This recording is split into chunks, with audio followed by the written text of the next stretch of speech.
Bonjour, je commence cette présentation en me présentant moi, mes aspirations, tout ce qui m'a porté à faire mon travail. Je suis donc Thomas Carstens, je suis arrivé en France en septembre 2019 avec une idée fixe de faire un plan de carrière sur des drones. C'était quelque chose de réfléchi. Comment se porter à la pointe de la technologie des drones? Mon idée c'était de faire un master, mais c'est pas si simple que ça. Même les masters en drone à Paris n'avaient pas d'infrastructure pour les drones. Et donc, j'ai passé 4 mois à l'EFRAY, Paris, avant d'intégrer le DVIC. Ça fait 3 mois que je suis au DVIC, il n'y a pas d'infrastructure non plus, mais je suis toujours porté à développer la pointe de la technologie pour les drones. Donc, ceci est ma rationale, et c'est important de le dire car tout s'inscrit dans ma démarche. Mon utilisateur, c'est le laboratoire de recherche. Mon collaborateur, il est interne, il est externe. Et voilà, mon client, c'est Clément. Alors, regardons mon profil. D'ores et déjà, vous voyez 3 mots-clés. Le premier, c'est prise de décision. Le second, c'est plateforme de contrôle. Et le dernier, c'est les nouvelles technologies. Donc, l'infrastructure est clé. Et quand j'ai contacté des laboratoires de recherche autour du monde, j'en ai trouvé 2 de très importants. MIT Agile Drones Lab, les drones agiles, et ETH Zurich Robotics and Perception Group. En regardant ce qu'ils font et en étant en contact avec les directeurs et en parlant avec Clément, j'ai décidé de passer à la réalité virtuelle, de faire des drones de réalité virtuelle. Et donc Unity. Ça m'a permis d'avoir une interface entre drones, autres éléments interactifs qu'on a ici au labo, etc. Alors, mon premier projet consistait à utiliser Unity pour suivre une trajectoire. La trajectoire elle est bien définie et j'ai un petit modèle qui suit la trajectoire. Vous voyez donc qui tourne avec la trajectoire, mais le Turtlebot, un petit robot à roues, aussi lui tourne, mais pas assez. Il n'est pas calibré. Donc le problème c'est que à faire ça, c'est difficile de moduler sur des robots pour le laboratoire. Donc mon premier projet, ça c'était une phase de test, c'était d'améliorer ça. Et j'ai trouvé Ross Sharp qui est utilisé par les labos. Euh, j'ai donc des contacts à ETH qui l'utilisent. C'était de mettre en connexion Unity virtuelle avec des vrais robots, où ici c'est Gazebo, ça montre, c'est un logiciel de robotique qui fait middleware entre virtuel et robot réel.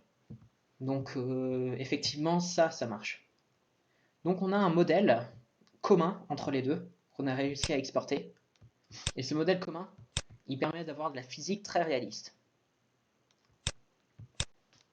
Voilà. Donc, utile pour la robotique au DVC, faudrait-il faire un tutoriel? Donc, j'ai fait un tutoriel. Je vais aller rapidement parce que j'ai pas tant le temps. Mais voici. Une vidéo d'explication, une installation du système.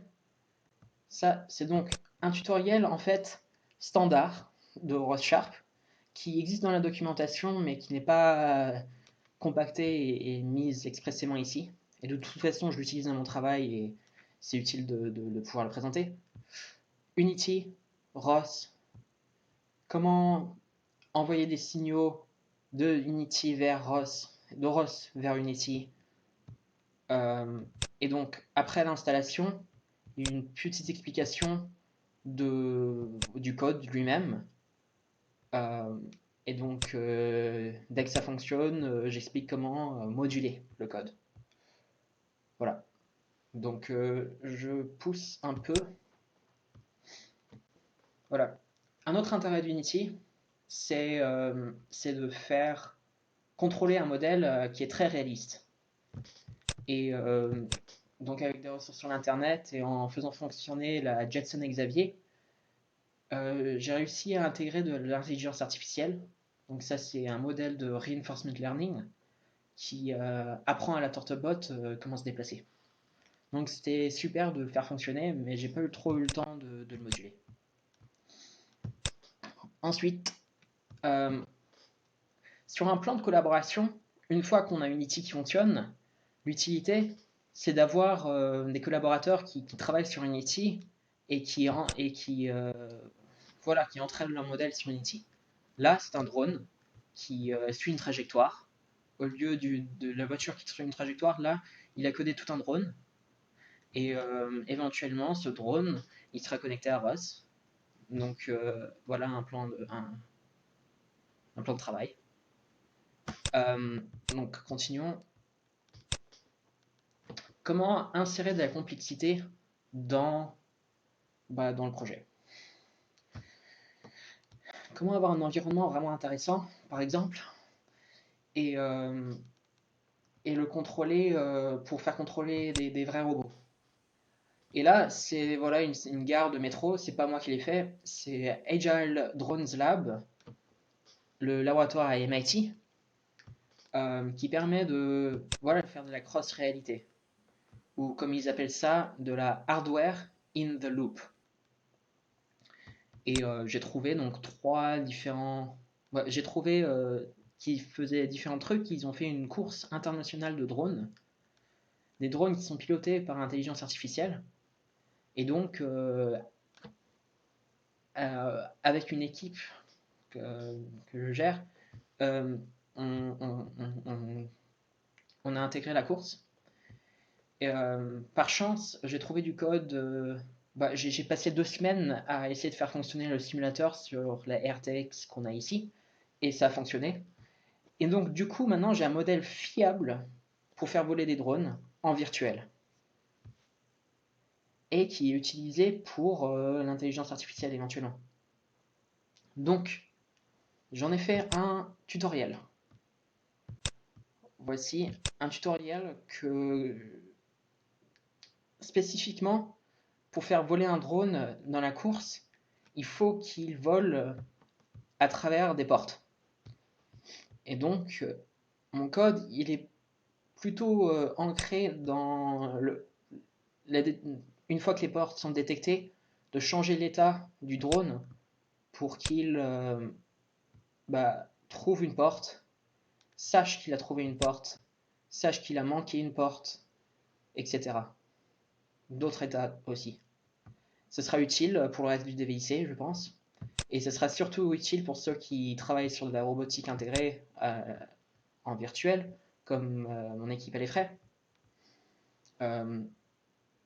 Donc une équipe avec laquelle je collabore, du coup. Voilà. Euh, Ensuite, comment est-ce qu'on insère tout ça dans de la robotique pure et dure? Alors, déjà, on a un problème d'agilité, parce que tout ça, de la course, c'est un peu difficile à manier.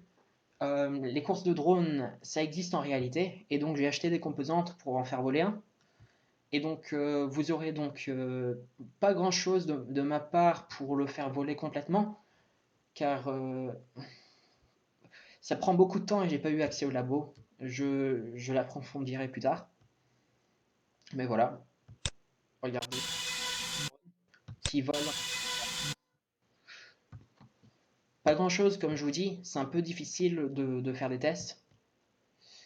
Euh, mais en plus de ça, j'arrive à contrôler donc ce drone par application mobile. Donc ça fonctionne, malheureusement, j'ai pas une vidéo.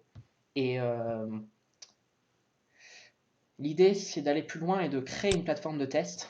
J'ai un stage ici au DVIC en collaboration avec le Fab Lab de l'Effray, où nous allons tenter de voir ce qu'on peut faire. Une plateforme de test qui n'est pas simple en fait, parce que ça comprend des gyroscopes, ça comprend tout un setup. Voilà, je veux juste finir en disant j'ai compris beaucoup de différentes technologies.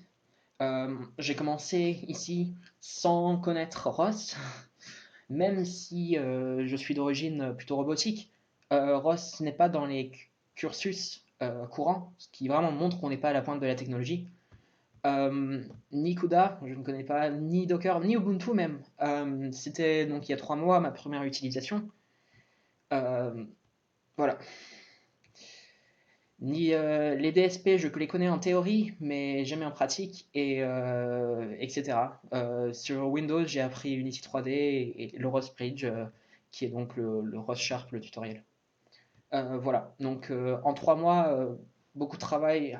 Franchement, comme je vous l'avais dit, si le simulateur il m'a pris 2 semaines à faire, le drone, l'application pour créer Rust sur le drone m'a aussi pris 2 semaines. Et donc ça fait déjà un tiers de mon temps. Donc voilà. Donc voilà donc la progression de mon projet, ce que je viens de vous expliquer, toutes les questions que je me suis posées. Et juste pour en finir avec de l'intelligence collective, j'ai contribué au DVC et je pense surtout avec mes tutoriels, qui pourraient être très utiles parce qu'ils sont modulables. Dans l'immédiat, j'ai essayé de contribuer à plusieurs projets. D'abord, je voudrais dire que j'ai traduit des textes en anglais, des textes pour Clément, des textes pour les projets. Ensuite, euh, donc, j'ai cru que mon simulateur virtuel aiderait Teddy et Thomas, et je pense que dans le futur, ça le fera, mais on est parti sur des spécialisations différentes. Et puis, je pensais que mon application mobile aiderait Pierrick en réalité virtuelle, mais lui a trouvé une autre application mobile, mais une autre application sur Unity, donc pas mobile. Je pense que les applications mobiles, éventuellement, ça aidera. Et donc, voilà. Merci beaucoup et